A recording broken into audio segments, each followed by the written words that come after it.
Hola, ¿qué tal? ¿Cómo están? Yo soy Paco Rivero, servidor y amigo. Bienvenidos a otro capítulo más de Un asesino entre nosotros.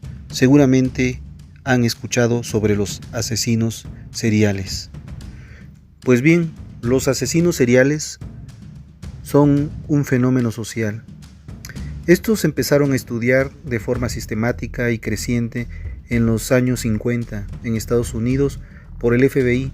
El primero en usar este término fue Ernest Hennard en 1930, un policía alemán que investigó los crímenes de Peter Kuften, a quien definió como un Serienmörder, literalmente asesino en serie. En su artículo Die Düsseldorfer Sexualverbrechen, posteriormente en 1966, el británico John Brophy utilizó el término asesino en serie. Una de sus obras para referirse a aquel cuyo carácter esencial es la repetición a intervalos de tiempo. Sin embargo, como ya lo hemos mencionado en capítulos anteriores, la autoría de dicho término se le otorga a Robert Ressler, un agente del FBI que entre los años de 1978 a 1983 empezó su estudio más importante sobre este fenómeno. El proyecto de la investigación de la personalidad criminal, el PICP, por sus siglas en inglés, que dio como lugar la clasificación entre los tipos de asesinos en serie, organizados y desorganizados.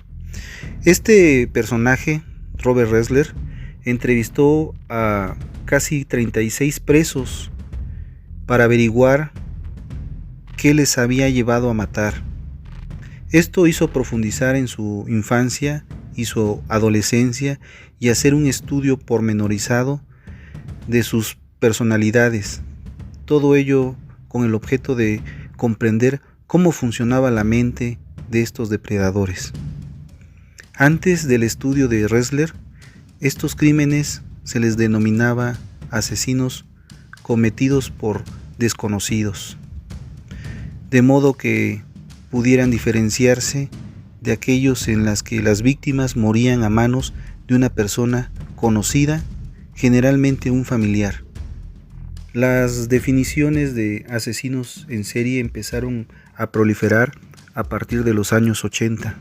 Sin embargo, fue en Estados Unidos donde se intentó definir este término desde el punto de vista legislativo, y se hizo a través de la Ley de Protección a la Infancia de los Depredadores Sexuales en 1998. Según la sección 701 de la ley, estamos ante un asesinato serial si existe una serie de 3 o más asesinatos. Desde el 2005 es suficiente con 2, de los cuales al menos uno se haya cometido en Estados Unidos y que tienen características comunes que sugieren que han sido perpetrados bajo la misma autoría. En la actualidad, el fenómeno del asesinato serial es casi exclusivamente urbano, puesto que las grandes ciudades ofrecen un gran número de potenciales víctimas, y así como la posibilidad de que el asesino pase desapercibido entre la multitud. Pero no olvidemos que los asesinos seriales, sobre todo los organizados, se desplazan de un lugar a otro en busca de sus víctimas, de modo que el hecho de vivir en una población pacífica y con pocos habitantes no es garantía de tranquilidad. Hay ciertos crímenes que conmueven a la sociedad, pero desconciertan especialmente aquellos en los que el asesino parece una persona absolutamente normal, un buen ciudadano, un buen compañero de trabajo o un buen vecino. Nadie sospecha que lleva un depredador en su interior. Quizás el ejemplo más paradigmático sea el de John Wayne Gacy, un ciudadano ejemplar que se disfrazaba de payaso en las fiestas de la comunidad para divertir a los niños, pero que violó y asesinó a 33 jóvenes que terminó enterrando bajo su casa. En España, tanto José Antonio Rodríguez Vega, con 16 víctimas, como Joaquín Rodríguez, con 5 víctimas, también eran sujetos amables, simpáticos y que llevaban una vida de lo más corriente. Sin embargo, tras su máscara de normalidad, se escondían crueles asesinos en serie. Los asesinos en serie son cazadores, buscan, acechan, persiguen, atacan y matan a sangre fría, pero con su particularidad de que sus presas pertenecen a su misma especie. Utilizan la mentira, el engaño y la violencia para reducir a sus víctimas como un deleite personal, sofisticándolas y convirtiéndolas en meros objetos al despojarlas de su humanidad. La mayoría de estos asesinos persiguen doble finalidad: el placer y el poder. El término asesino en serie, serial killer, apareció por primera vez el 26 de octubre de 1986 en un artículo del periódico The New York Times. Robert Ressler, su autor, denominó así este tipo de criminales porque le recordaban a las series televisivas por entregas de su infancia. Hasta entonces, en los ambientes criminalísticos se les llamaba asesinos recurrentes. Las características de los asesinos en serie. Al analizar los asesinos seriales de los últimos siglos, podemos comprobar que muchos de los momentos conductuales que hoy definen al asesino en serie ya habían estado presentes en los perfiles de los criminales de otras épocas, aunque en ese momento ni los investigadores ni la sociedad sospechaban a lo que se enfrentaban. Estas son las características principales de los asesinos en serie. El homicidio reiterado. Para que un asesino pueda ser considerado un asesino en serie, debe haber 2 o más víctimas, ya que a partir de 2 asesinatos ya hay un indicador de tendencia y permite establecer un patrón. Sin embargo, no olvidemos que a veces se detiene al asesino antes de que haya una segunda víctima. Cuando es así, si la intencionalidad y la planificación de seguir matando se puede probar, seguiremos hablando de asesino en serie. El homicidio de una sola persona en cada momento temporal. Con el asesinato de cada víctima se inicia y finaliza un episodio criminal determinado, que se estudiará como unidad dentro del resto de la serialidad. Durante el periodo del enfriamiento emocional, el sujeto deja de matar y recupera la normalidad psíquica y su vida habitual. Esta es la característica que lo diferencia del resto de los asesinos múltiples. Puede durar días, semanas, meses o incluso años. Muchos de ellos necesitan llevarse recuerdos de las víctimas, los llamados trofeos, para poder revivir una y otra vez el crimen, y así ampliar su fantasía inicial, sin tener la necesidad de matar. Schrader dejó transcurrir hasta 8 años entre su 7ª víctima y la 8ª víctima, de 1977 a 1985. Sin embargo, que no matara en ese periodo de reposo emocional no significa que no estuviera planificando su siguiente asesinato, ni tampoco que se estuviera planteando el dejar de matar. El homicidio se lleva a cabo en solitario, aunque ha habido sus excepciones como el de Buono, Bianchi, Lucas y Toele, o Muhammad y Malvo. Cada víctima significa un logro, un placentero estímulo que se va disipando con el paso del tiempo, hasta que da lugar a una nueva compulsión para realizar un nuevo crimen. Las víctimas son personas desconocidas, hecho que dificulta bastante su identificación y que hace que los asesinos, al creer que pueden actuar impunemente, sigan cometiendo crimen tras crimen. La selección de las víctimas, en algunos casos, porque los que no lo hacen es porque dan prioridad a su seguridad durante la comisión del asesinato, o por una impulsividad que los lleva a cometer el crimen de manera inmediata. Modus operandi: utilizan armas blancas o contundentes, realizan la asfixia o la estrangulación manual. ¿Por qué la realizan de esa manera? Pues esto responde a la necesidad de sentir el contacto físico directo con la víctima durante el asesinato. También hay excepciones, como el caso de Berkowitz, que mató a sus víctimas con un arma de fuego. Existen rasgos y motivaciones específicos, como el comportamiento del depredador, la ausencia de la empatía o la cosificación de la víctima. Estos sujetos están motivados por una multiplicidad de impulsos psicológicos, como lo es el ansia de poder y el control, la ira y la gratificación sexual. También está la práctica de determinados actos sobre el cuerpo de la víctima. Suelen tener una fuerte carga psicológica que conforma la firma del asesino en serie. Es lo que lo hace que le dé la personalidad o individualice de todos los demás asesinos en serie. Ahora bien, desde el punto de vista psiquiátrico, hay dos tipos de individuos que pueden cometer asesinatos seriales, como lo son los psicópatas. Estos son aquellos que tienen un trastorno de la personalidad antisocial con rasgos psicopáticos. Y los psicóticos, es decir, aquellos que tienen un trastorno mental.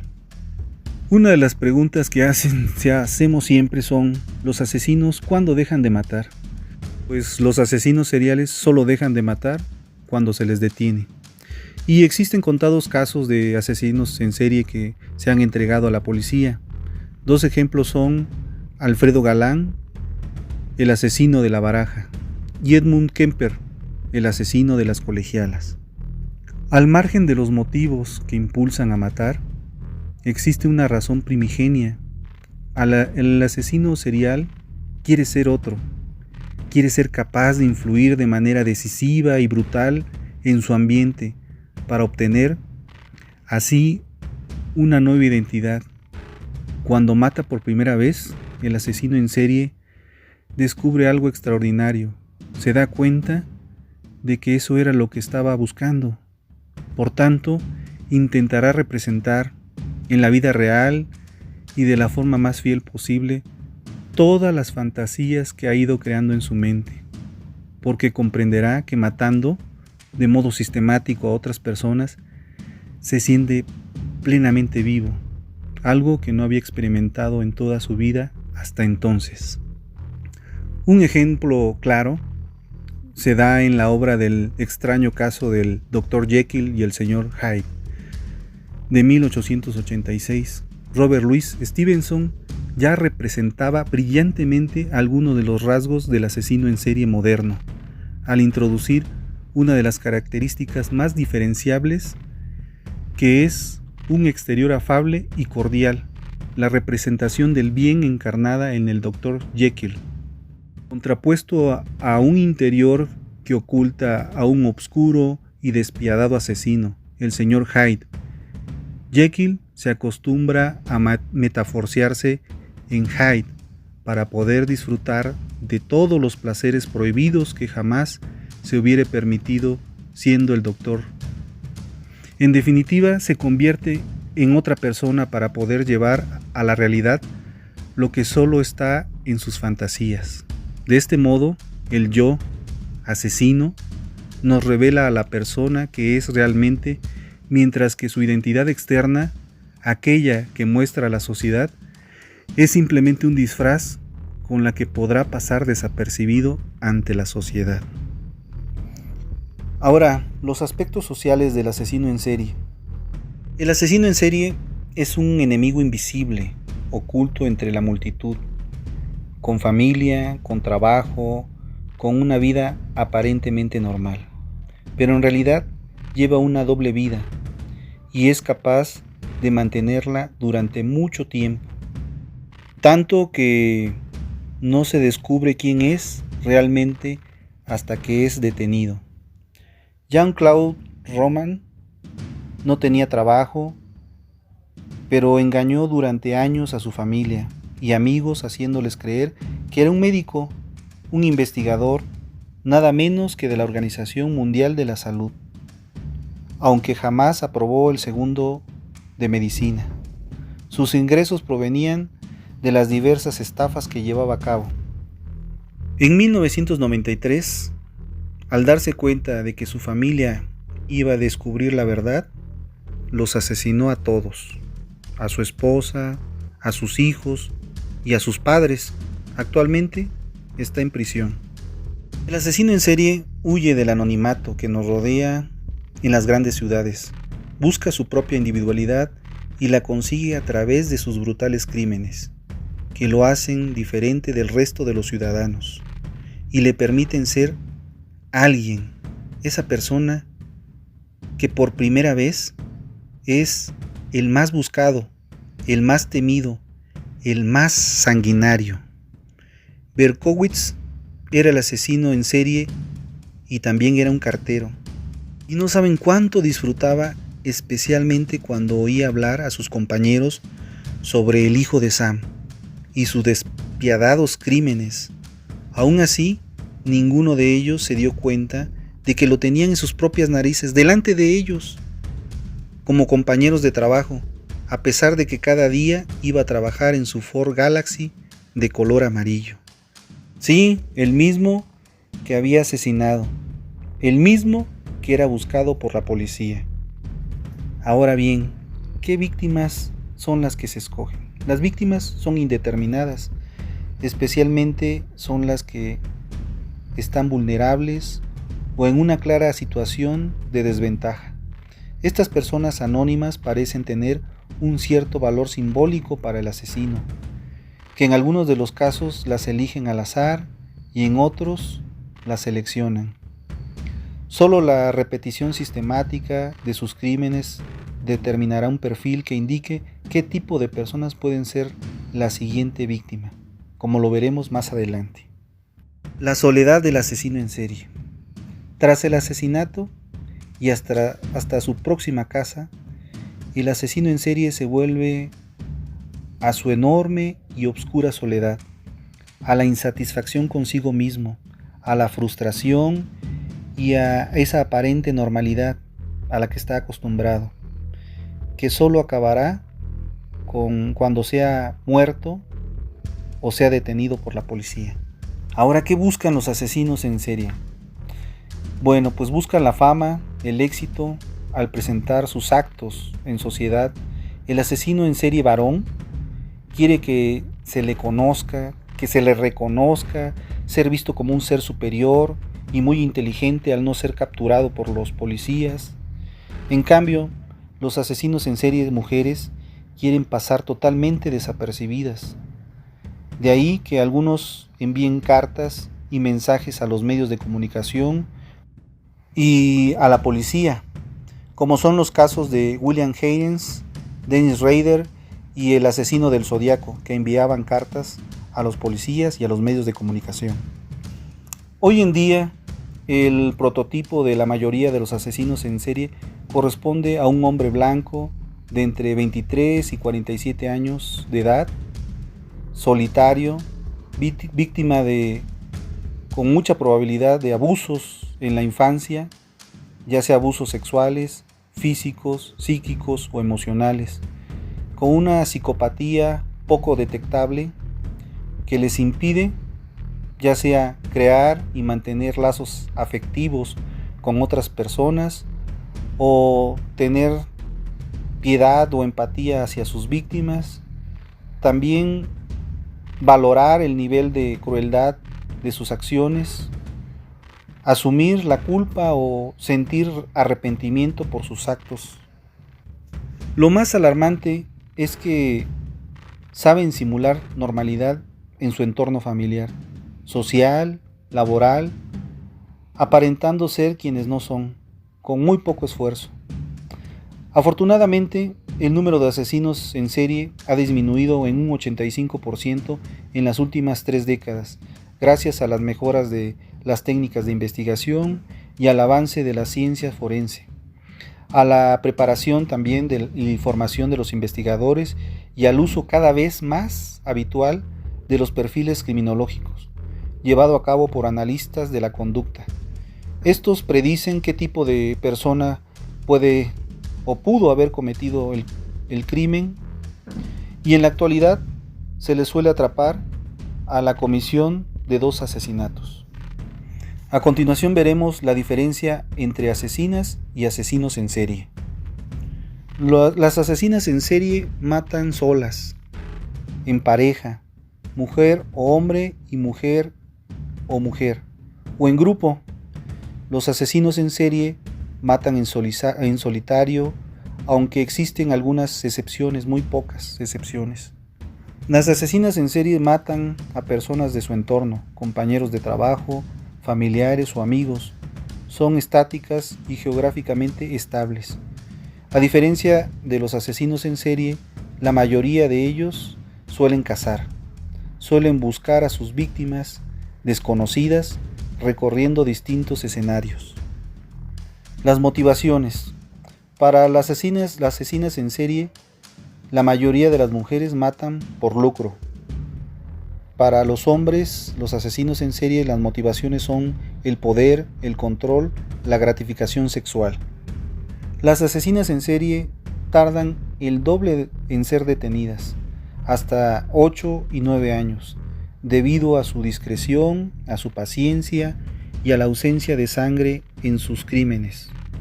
No buscan la fama ni notoriedad, a diferencia de los asesinos en serie, salvo en determinadas ocasiones, suelen ser detenidos en un plazo de tiempo entre 3 y 5 años. Ahora, las motivaciones.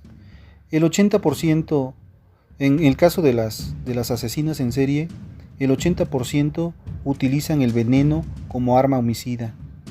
Su debilidad física se compensa con su astucia, disimulo y planificación. Si cometen un asesinato sádico sexual, lo hacen en compañía de un hombre.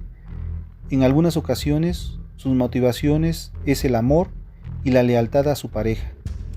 En el modus operandi de los asesinos en serie es la satisfacción y la necesidad de matar con sus propias manos. Utilizan mayoritariamente armas blancas, cuchillos, objetos contundentes, la estrangulación y la asfixia manual. Esto se debe a querer tener contacto físico con la víctima.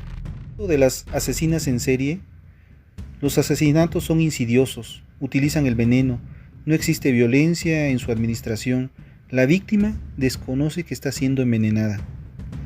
En el caso de los asesinos en serie varones, acceden a la víctima con ataques por sorpresa, ataques violentos, con engaños y mentiras. Cuando se tratan de los asesinas en serie, en la gran mayoría de las ocasiones se limitan a matar, sin que existan ninguna conducta complementaria sobre la víctima. En el caso de los asesinos en serie varones, torturan, mutilan, realizan conductas que demuestran sadismo, agresiones sexuales, actos post-mortem. Bueno amigos, muchas gracias por escucharme, espero que les haya gustado el capítulo de hoy. Me despido no sin antes mencionarles la frase del día. Las predisposiciones no nos convierten en asesinos, son las decisiones que tomamos las que lo hacen. Ya saben amigos, espero sus comentarios, infinitas gracias y gracias por estar.